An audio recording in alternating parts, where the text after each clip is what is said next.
কালকে যেহেতু আমাদের বাড়িতে পুজোর অনুষ্ঠান ছিল, তাই জন্য কিন্তু আজকে সকাল সকাল ঘুম থেকে উঠে পড়েছি। তার কারণ বাড়িতে যে প্রচুর কাজ রয়েছে, ঘুমিয়ে থাকলে হবে না, সব কাজ তো কমপ্লিট করতে হবে।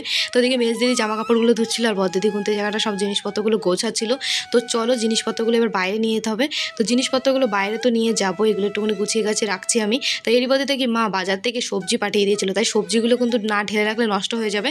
তাই জন্য প্লাস্টিক থেকে কিন্তু সব নামিয়ে সব ঝুড়ির মধ্যে গুছিয়ে গাছে রাখছিলাম। আর ফ্রিজে রেখে এসেছি কিছুটা সর্ষের তেল পাঠিয়েছিল, তো সর্ষের তেলটা কিন্তু এখন আমি একটা কৌটোর মধ্যে ঢেলে নিয়েছি আর বোতলে ঢেলে নিলাম। কারণ প্যাকেটে রাখলে লিক হয়ে গেলে পুরো তেলটাই নষ্ট হয়ে যাবে, অনেক টাকা দাম তেলটার।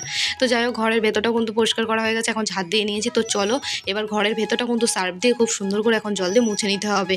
তো ঘরের ভেতরটা কিন্তু আমি খুব সুন্দর করে মুছে নিয়েছি। এবার কিন্তু বাসনপত্রগুলো কলে নিয়ে যাই। চলো বাসনপত্রগুলো মাজতে মাজতে ধুতে ধুতে আজকে তোমাদের সুন্দর একটা কমেন্ট বলি বন্ধুরা। দিদি আমার নামটা নিয়েও, আমার নাম মৌমিতা। তো থ্যাংক ইউ মৌমিতা বোন, আমাকে এত সুন্দর একটা কমেন্ট করার জন্যে। আমার তরফ থেকে রইলো তোমার জন্য অনেক অনেক ভালোবাসা, অনেক ভালো থেকো বোন তুমি।